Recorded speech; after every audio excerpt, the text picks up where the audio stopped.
welcome everyone to another broadcast of The Soul of the Everyman on the ArtistFirst Radio Network. All past shows are podcasts. You can download them at ArtistFirst.com. We welcome your questions and comments, dj@ArtistFirst.com. And here they are, Margaret and Michael Lyons. Thank you, G-Man, and welcome to another show of The Soul of the Everyman. The continuing adventures. Yes. The silkier adventures. And I'm Margaret. And I'm Michael. And tonight it's poetry night. Oh, dear. And in honor of I don't know what it's in honor of, but it's in honor of something, and because it always is. And tonight we're going to talk about it's not a poem. Well, let me correct myself. It's not poetry night. We're not going to read a whole poem, but we are going to talk about a little bit of a quote from one of our favorite poets, Khalil Gibran. Mm-hmm. And maybe we'll throw everyone a curveball, and we'll read his quote right from the beginning, because I think it's pithy. True. So why don't you do it? Your voice is much awesomer than me. Okay. Keep me away from the wisdom which does not cry, the philosophy which does not laugh, and the greatness which does not bow before children. Khalil Gibran. And this is a twister, isn't it? Because you think to yourself, what the heck is old Khalil smoking? But like all good poets use words and language and the way that they kind of, I could use this technical term, scansion and rhyme and meter, but it's the way they fit together. Words, of course, are designed to provide information. They're communication devices, right? But when you start to construct words into a poem or into a song, for that matter, there's a certain way that they kind of fit. They kind of lock together. They sound right. And you'll notice this if you ever find one of your favorite songs translated into another language, and you listen to it and you go, it doesn't sound right. It's like, because the rhyme and the meter, which is really the beat of the words, doesn't quite fit the way the song meant it to fit. And this is similar to what good poetry does. It takes the words and it turns them into just sort of a sound beat, which is part of the message of the poem. And Khalil does that beautifully here. There's a certain march to these words. Keep me away from the wisdom which does not cry. And then there's also, of course, just the sort of the inside outness of it. You think wisdom, cry, philosophy, laugh. These are things that you don't think of going together. Right. And when you take that into account, the wisdom which does not cry, what does that mean? Exactly. I know you had your interpretation, and I had mine, and then I went and looked it up, and so I think I got more educated on it when I read about it a bit. But I believe what Khalil was talking about here is that wisdom, which is not born from experience, and by that I mean in one way suffering.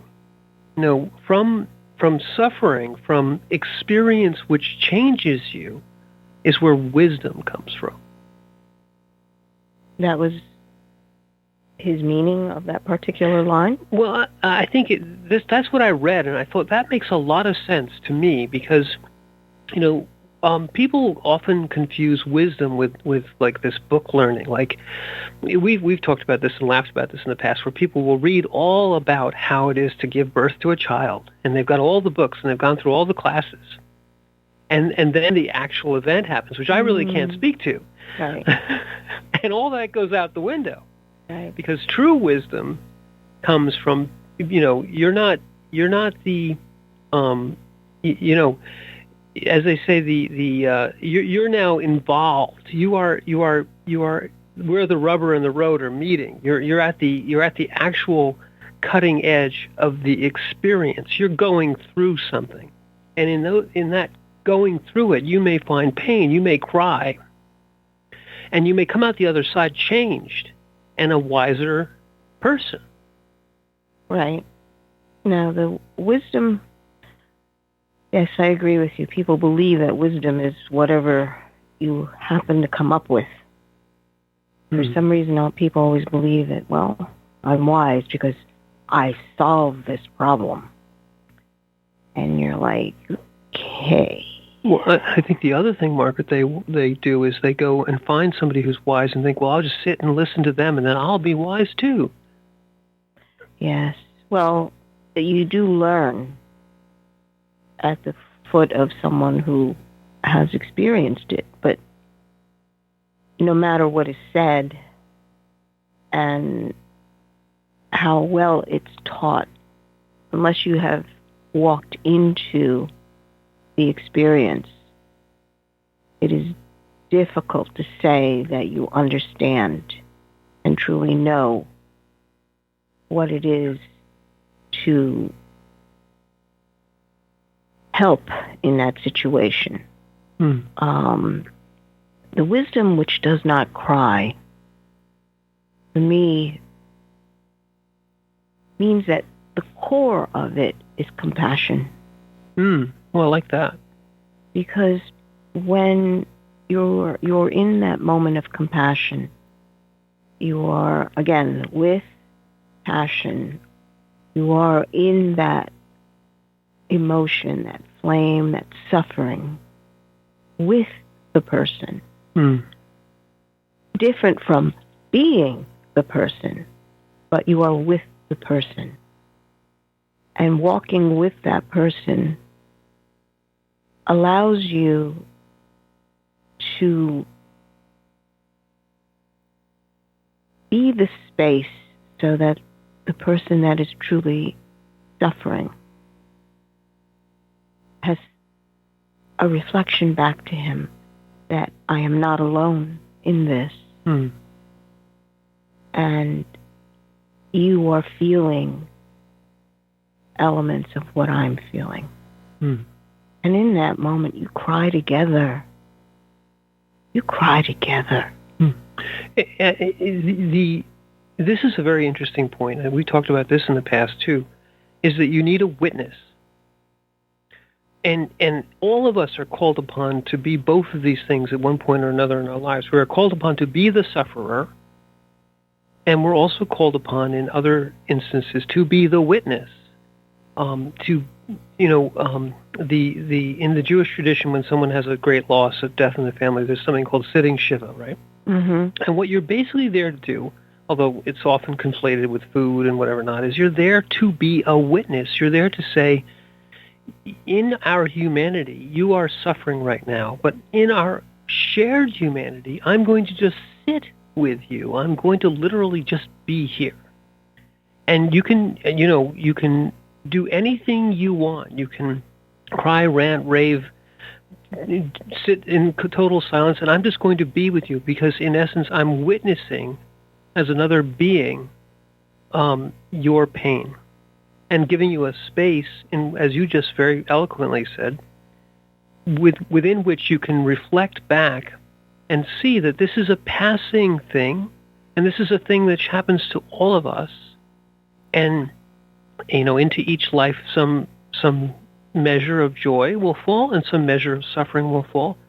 And I think Khalil is saying that, people whose wisdom is founded not on experience, but on, sort of this erudition or this book learning or maybe just, sort of dispassionate observation. Right. It's not true wisdom. Keep me away from the wisdom. And it's you can almost hear him. It was sort of a little bit of disgust in his voice. The wisdom which does not cry. Right. Because it's not a true human experience, and it's not a true human compassion. And unless you have that within your heart, you cannot give it to another heart. You cannot give what you do not have. And a dispassionate wisdom is a wisdom that has not experienced. So what you get is the feeling of this hollow echo of maybe wisdom. If only this dispassionate heart had experienced some measure. I mean, and what would Christianity be except some sort of a dry set of rules without the both the witness of the crucifixion and the actual act itself? And you can say to yourself, well, it's a brutal way to die. Yes, incredibly brutal way to die. But many people were put to death this way in that time. It was an acceptable means of punishment. It was a public shaming and a humiliation. But that experience, that public shaming and humiliation, transcended and used as a way to witness, as a way to as an example of how the innocent one could be made to suffer and then overcome, became a foundation of now a billion plus size religion or a billion plus size movement. The idea that it echoed in its beginnings, it echoed in the hearts of those who saw it because it had a very powerful wisdom, this powerful way of witnessing an act of, in essence, selflessness to the point of death. Now, that there are many different types of examples. You can see them. Don't put it so far away. Put it right in your own life. There are times when you will be called upon to witness others to suffering. We had that experience with Christopher. There are many times when you will be called upon to be the sufferer. From both of those things comes this type of wisdom, this wisdom which does cry and which changes you. And in seeing another go through this, you can be changed. In having yourself be seen, you can be changed. And it's not like infamy or fame. You're not doing it because you need to be seen. It's not some sort of act of exhibition. You're not trying to be seen. You're not doing this so everyone will say, "Oh, wow, look at this guy, he's going crazy." No. You're doing something because you have to go through it, because you don't really have a choice. The cup hasn't been taken away. You really have to drink deep. And in doing it without, in other words, in accepting that path and saying, I have to accept this moment of now. This is my current moment. It's the moment of suffering, maybe even the moment of death. But I'm not going to try to avoid it. It is where I need to be, exactly where I need to be. That changes you. It may change you to the point of no longer existing corporeally, but it may change you even if you survive to the other side. And those who see such an act are in themselves changed because they can see that this is something, the act of saying yes to it is even greater than going through the act itself in some ways. In other words, saying, I accept this fate because it is where I need to be and it's what I need to do, and there's nothing special about me. It just has to be. And then watching someone go through that in I would say a heroic way changes you. I believe the internal voice, what you see happening, and the person does not have to say a word, but the internal voice is, I will go through. It has nothing to do with, I'm going to show this or do that. It's like, no, I would rather not, but I choose to go through. I will go through. And that is your choice. And you move forward at that point. It's not a second guessing or anything. It's every part of you says, this is where I must take my next step, and next step, and next step.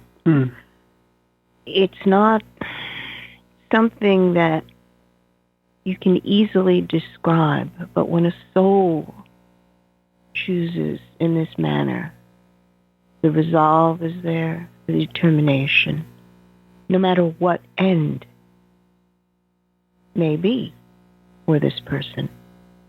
This is where I go.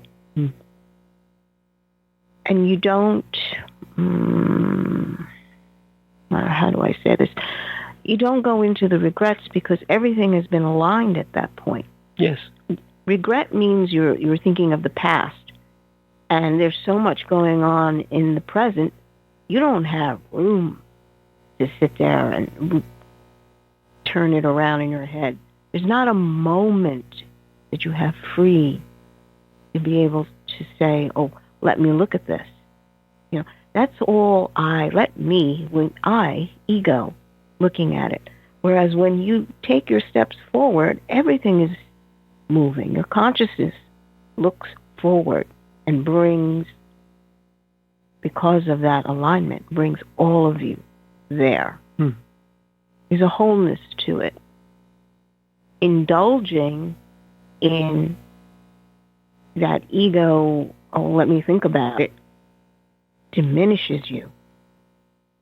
Because in that wholeness, there is an inherent nobility to your being state. You are the hero at that point. And my question is, what hero sits back and regrets past events while in the process of being in the fight? Right. You don't do the if-onlys. No such thing as doing that. I wanted to go back because what you said isn't that writing upon your eternity bank? It's these experiences accepted and lived with full commitment. This is my now. And it's not even my now. This is now, completely accepted, lived in the moment. Even though the next moment may be completely different, that doesn't matter. You're not even thinking of the future. You're not regretting anything in the past. As you say, every hero finds himself in horrible circumstances, because that's kind of what makes them heroic. And yet they don't sit there and go, if only, if only, if only. Then you're no longer a hero at that point. You're whining. Heroes don't do that. The hero says, in this moment of now, these are the times that try men's souls. This is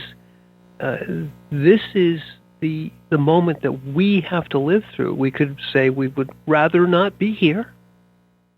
If only we didn't have to go through it, but we accept the fact that this is what we have to go through now.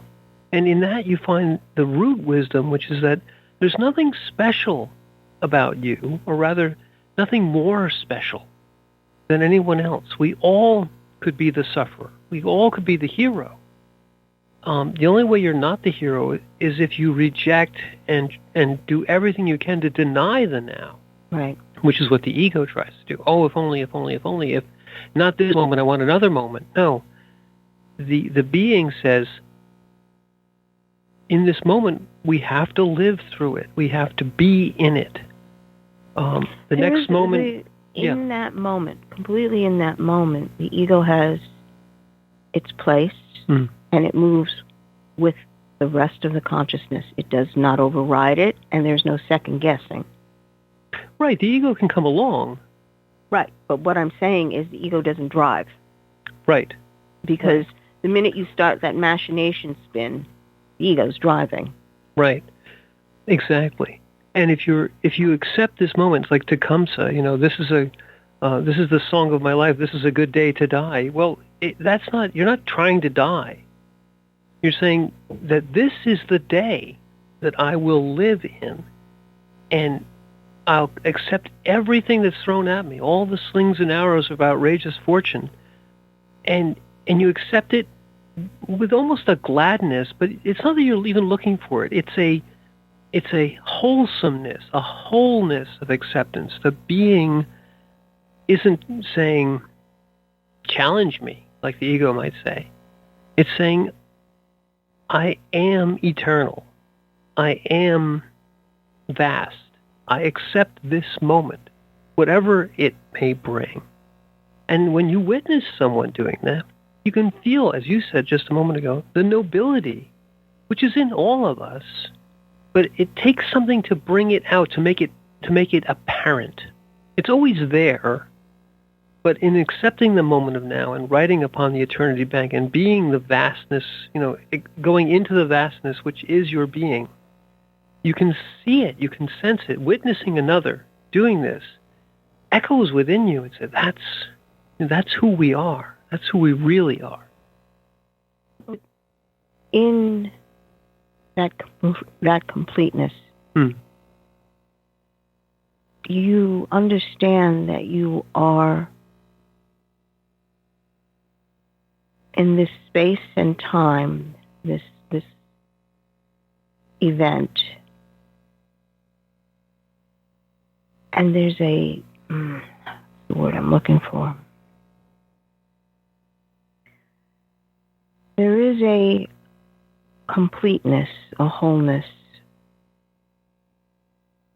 and you understand that you were meant to be there. Yeah. In this space and this time, and nowhere else. You are truly walking in a destiny path. And that full acknowledgement of your consciousness, seeing that I was meant to be here. You just go. There's no doubt at that point. No doubt. There's no little things pulling at you, trying to drain away some energy in another thought form or another, possibility. You know you were meant to be here and walk this particular path.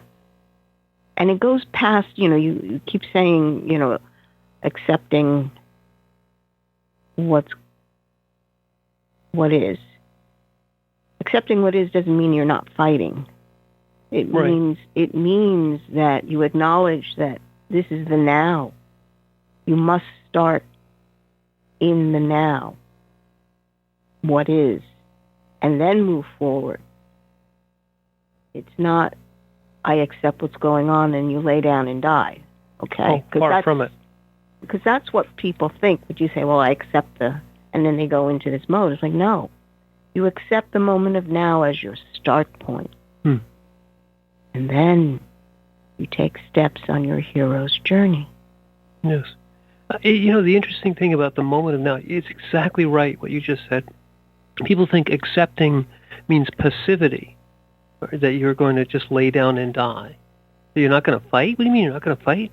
No, you don't understand. I'm accepting the moment of now, and I'm going to... You won't see anyone fight harder, because I'm going to fight with everything, with my whole being, in the next moment. My choice is to fight. But I still accept the next moment of now, which the next moment of now may not be victory. It may not be defeat. It may just be.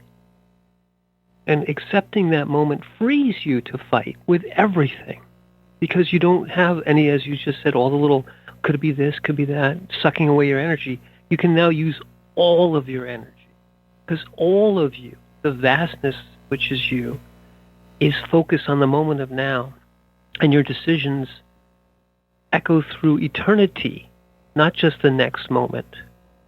They're decisions that will, when witnessed, can echo for millennia. And you look at the hero's journey and you say, for this moment, in this moment, regardless of what happened, this was heroic. This was written in the souls of all other beings that witnessed it. They say, wow, there is who we are. Written large, shown in all of its glory because of the circumstances that allowed it. And the will that accepted it. But it isn't just laying down and dying. Believe me, your heroes accept the moment and then bring all of themselves, all of their power to bear upon that moment. Right. You are present completely in the moment. Yeah. And then... and then watch out. and then you go. Go. There's no other way to describe it. You Right. realize exactly what needs to be done, and you go. And whoever's left behind in your dust is just left behind. Isn't that a great point? There's no such thing as, well, I'll wait for this one and maybe that one. It's not quite the right time. No. It's now. Right. You are either there or you're not. Yeah.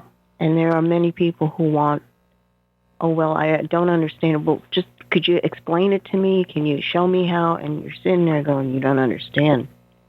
If you're not there now, you're not going to be there. So try to keep up. I've got things to do. Exactly. And the ones who are truly witnessing, a hero can suddenly gather an army of tens of thousands because the witness is infectious. But he or she doesn't need any of that.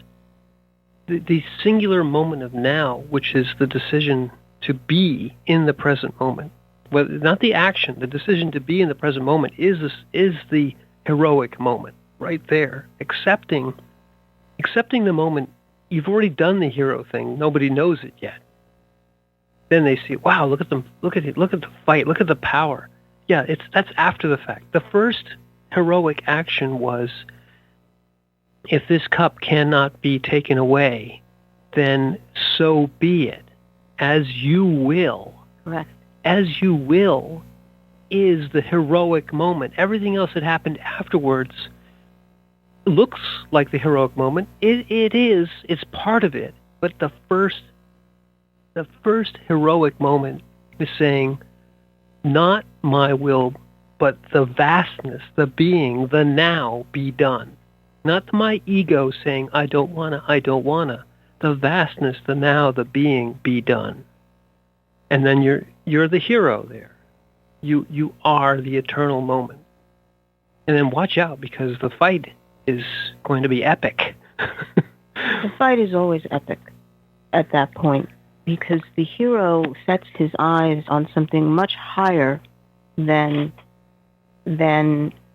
what you think is apparent in the moment. The goal is something that most people never ask the hero exactly where he's headed, because he has set his eyes so high that many times you cannot even begin to explain what he sees. Yeah. You know what? We've gotten through one sentence of Khalil. Let's take a little break, go back to the studio, listen to a couple of commercials, and we'll come back on the other side and continue with Poetry Night.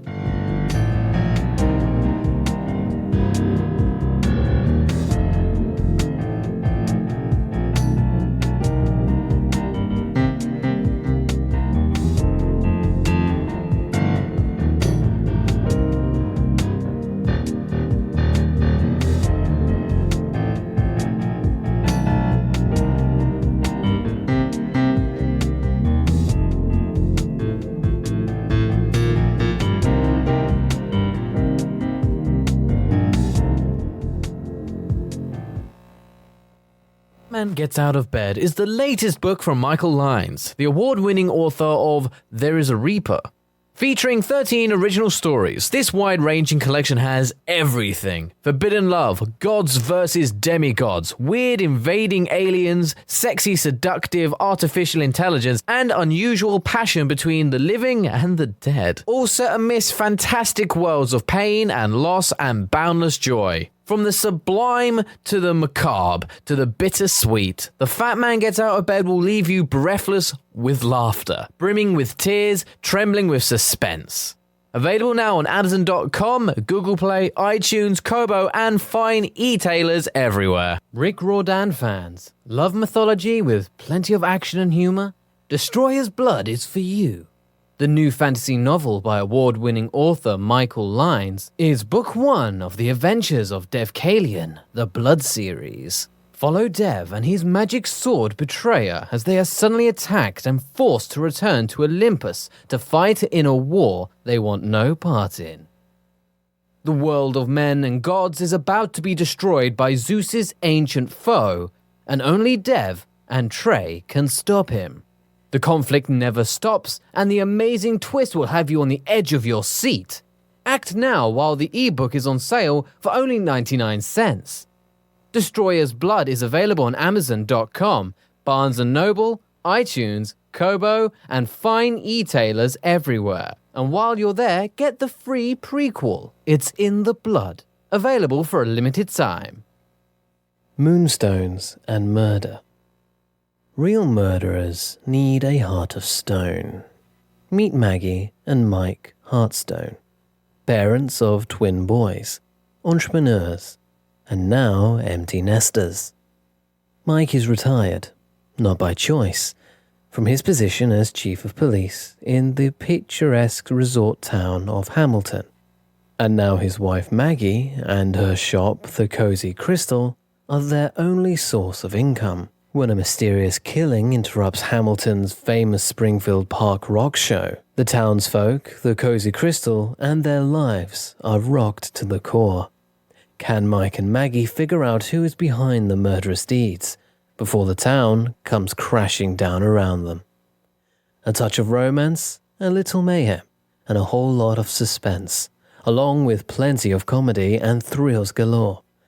Get your crystal magnifying glass out. It's time for some Moonstones and Murder. Available on Amazon, Apple, Kobo, and other fine e-tailers in ebook and paperback. Out soon on Audible. Get your copy today. The wait is over. First Blood, Book 2 of the Blood series is out. Your favorite bad boy thief Dev is back, and the beautiful and deadly Trey is right there with him. She is sharp, sexy, and full of surprises. Their adventures continue as a new power arises to threaten the world. The heart of creation is under attack, and time is definitely not on their side as they battle against their enemies' undead hordes. Can they unlock the hidden power that can defeat him, or will his forces draw first blood? Get all 3 installments in the series. Book 0, It's in the Blood. Book 1, Destroyer's Blood, and the new release, Book 2, First Blood, today. Available in ebook and paperback format on Amazon, Kobo, Apple, and most other fine e-tailers. There is a Reaper is the story of 5-year-old Christopher Aaron and his life-changing struggle with leukemia. Winner of both the Indie Brag Medallion as well as the reader's favorite silver medal for memoir, There is a Reaper has more than 100 Amazon book reviews and a 5-star rating. It has been described as life-changing, spiritual, a must-read. Just released on Audible and iTunes, this memoir is also available in paperback and on Amazon Kindle for only 99 cents. Get your copy of this life-changing memoir today. Hi, this is William B. Davis, the actor who plays the Smoking Man, or did play the Smoking Man on The X-Files. I'm also a writer, director, producer, and I am delighted to tell you that you are listening to the ArtistFirst radio network.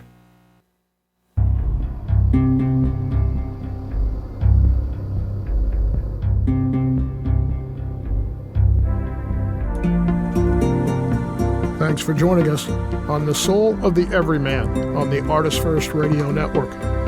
Back to your hosts, Michael and Margaret Lynes. And thank you very much, V-Man. And we are right in the middle of poetry night, and we've gotten through one line. I know, of only one line. paragraph. But we're not going to go through the whole poem in any case. But this is one of our favorites, Khalil Gibran. And the quote that we were going through, the first line was "Keep me away from the wisdom which does not cry." It was really a beautiful, beautiful line. The second one is equally, I think, illustrative of what he's trying to say here. The philosophy which does not laugh. And in this what this meant to me, this particular one, what it meant to me, is that there is philosophy, the study of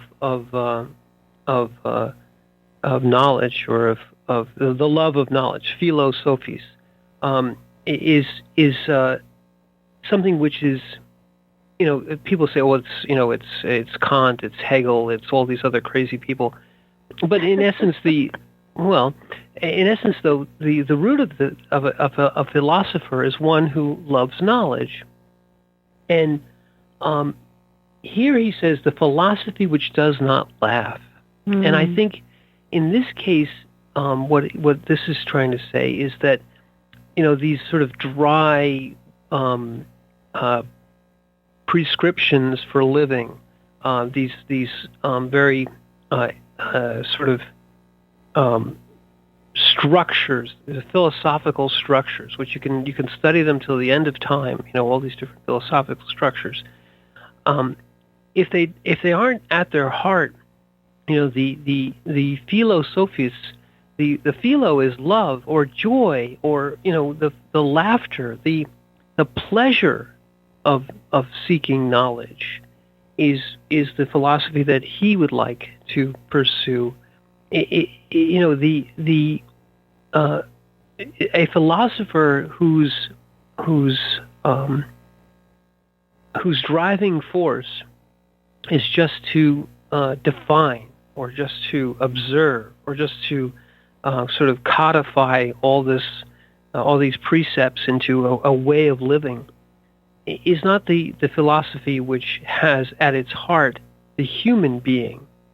If you're looking for a philosophy which at its heart has joy, which at its heart is enhancing the being, not giving a prescription for being, this is what he's trying to say, I believe. What did it mean to you? Philosophy that does not laugh. Well, you have to put in front of that, keep me away from the philosophy that does not laugh. And laughter is so human. It's your soul that is enjoying a moment. And when you realize what they're saying is, it's a philosophy that's not just mental, but something that is soul-encompassing, which goes back to having had a human experience on something and being able to look at it and glean some truth about humanity. That's why the laughter is so important. Mm-hmm. I mean, frankly, why do you laugh at something? It's because there's a commonality, a funny way of looking at something that makes you start giggling. Like, oh, yeah, I didn't realize you could look at it that way. And the laughter is a shared laughter because suddenly you both see what the point may be, or the perspective, or the humor, the absurdity of the situation, whatever. Right. And it's a human thing. It's a human-to-human intimacy. This is what it means to be human. Gotta laugh at it. And it's the bonds of humanity too. When you share a laugh with someone, not laugh at someone, because that's very different. That's different. But when you share a laugh at someone, you share a laugh with someone. Yes. Yes. When you share a laugh with someone, you immediately build a community. By the way, it transitions language.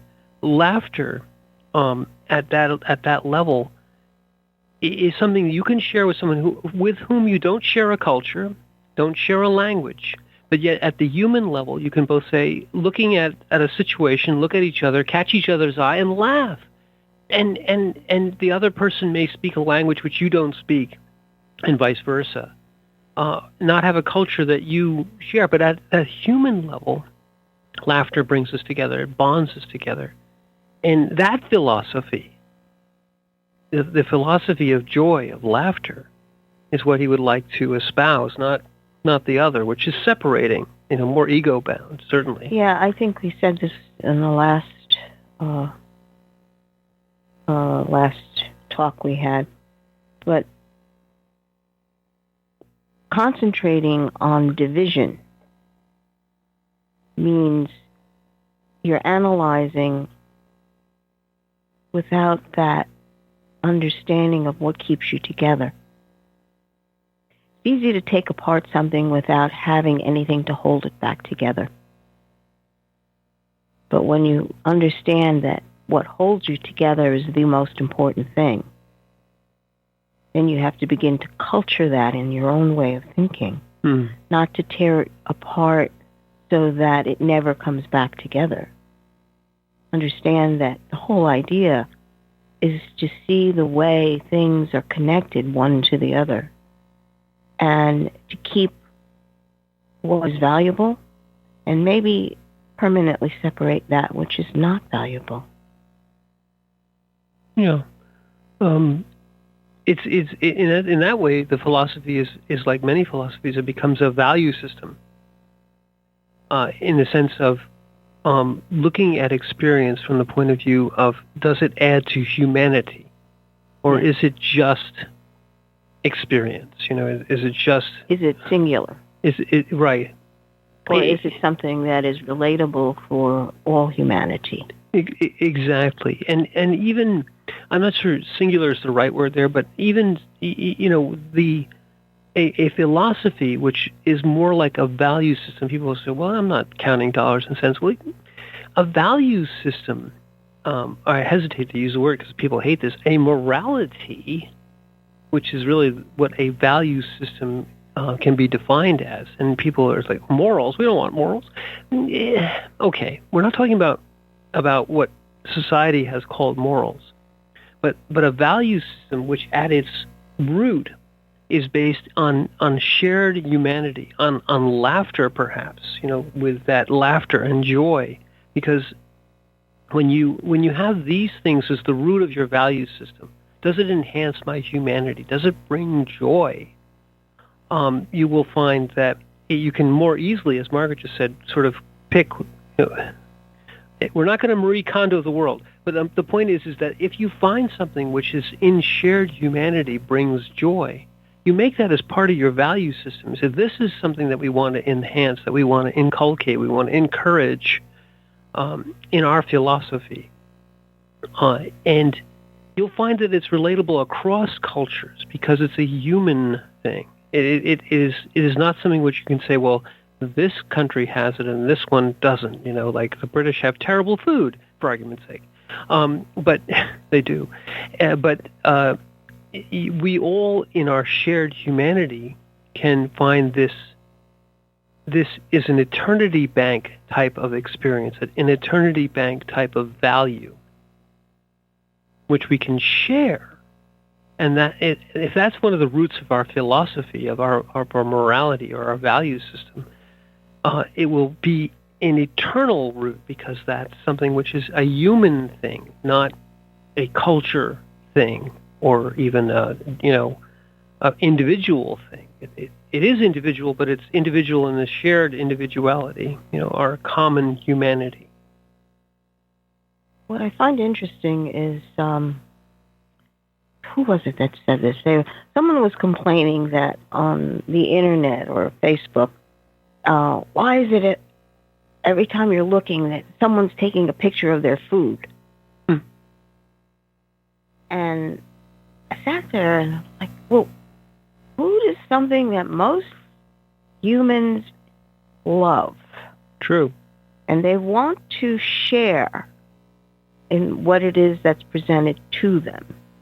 And with the internet, all you get is a picture on the screen. You certainly don't get a smell of it or a taste of it. And the ones that are saying, well, why can't they put something more important on. And I sit there and I'm like, so you want to have an intimate relationship over a tool that only gives you pictures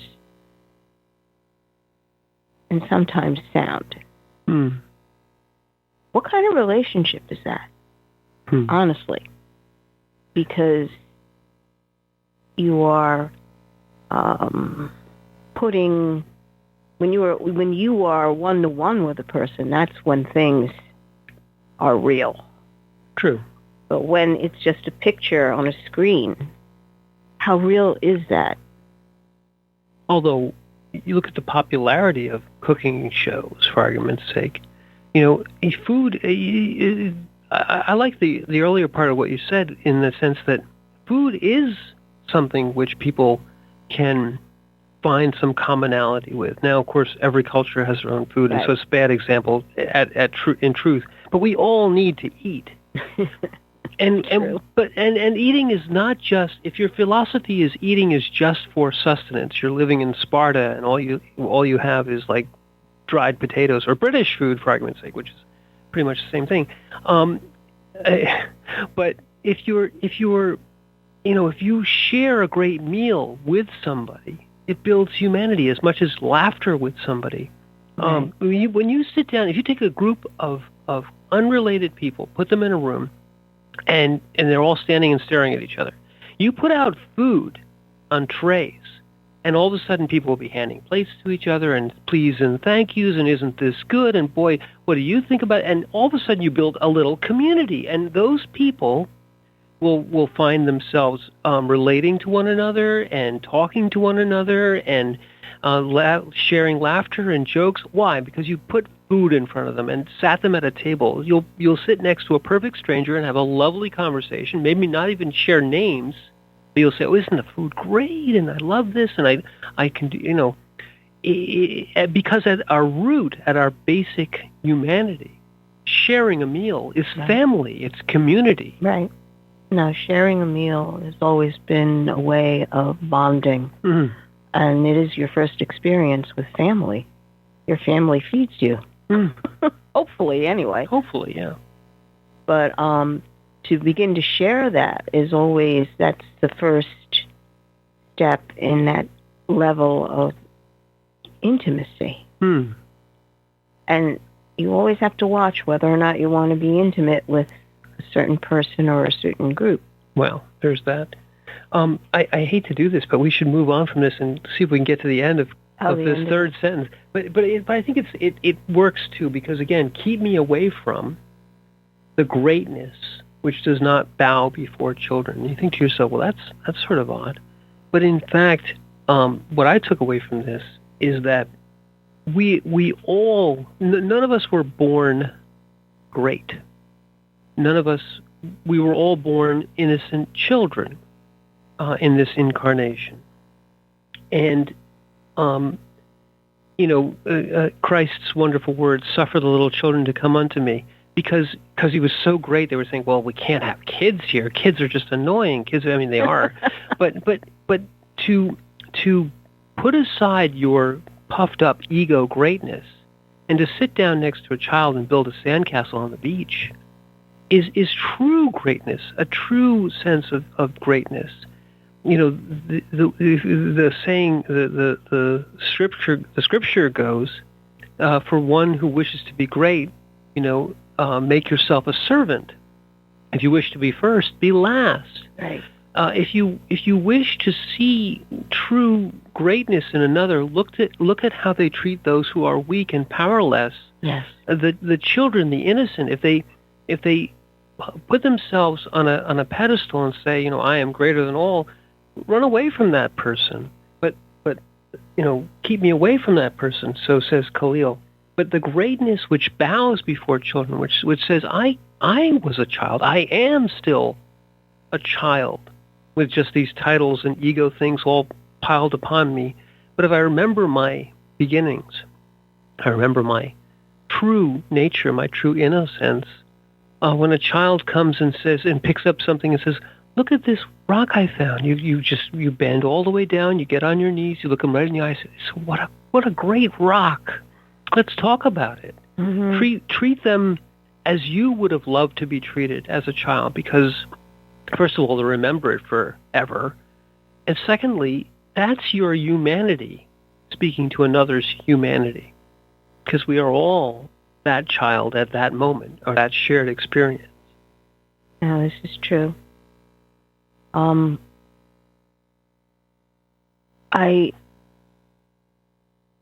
hear the phrase, the greatness that bows before children. And it is that in that greatness, perspective is also quite broad. And it's understanding that the children are a continuation of life,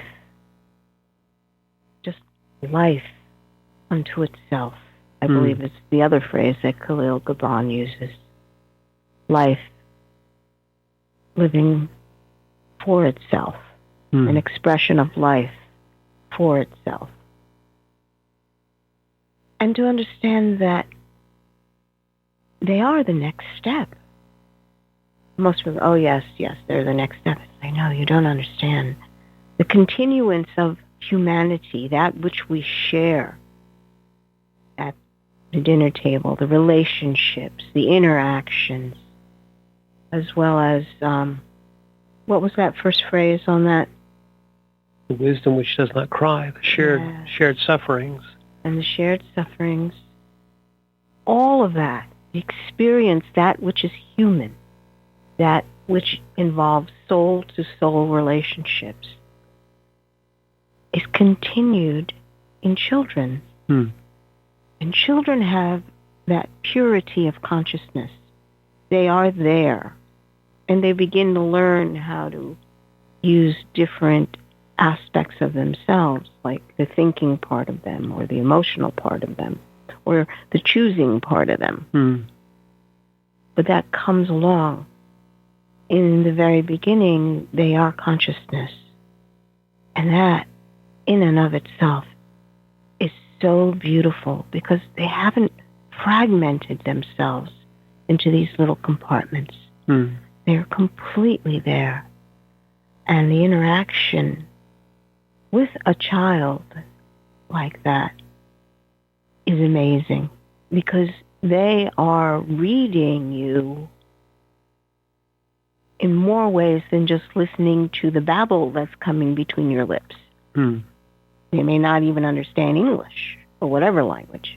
But what they're doing is they are reading you, your expression, your eye contact, your soul to soul, as well as the gentleness of touch or the laughter that goes on. All that happens when you are dealing even with little babies. And that is the preciousness of life, human life, one-to-one. It's truly, truly amazing. So the greatness, which always makes me laugh, that he talks about, is this is an adult cultural, societal kind of greatness. You know, you're making money, you're driving expensive cars, you're living in a big old house. You know, baby looks at you and goes, what? Right. Have you got it in you to be able to come and meet the little soul that's right there? And if you don't have it, that's a wake-up call. It's a red flag that should flash before your eyes and say, hey, I'm not in touch with my own humanity anymore. I have not been moved in this way. That's when you ask the question, what moves you? Take stock. It's not worth losing your soul. I mean, you're working particularly with little children, but all of us, the experience of seeing an infant for the very first time, your own children or some other infant that you have contact with, you're exactly right. The primary thing that the infant focuses upon is your eyes, your expression, your face. It's a human-to-human connection. And without words, with no language, with no, no external reference. I'm this, I'm that, I'm an accountant, I'm a this. No, it's a truly, a child, an infant especially, is judging you on your humanity presence. That's it. And there are people who are uncomfortable with children because of that, because it cuts through everything and exposes an emptiness or a unfortunate choice of letting the ego drive the consciousness.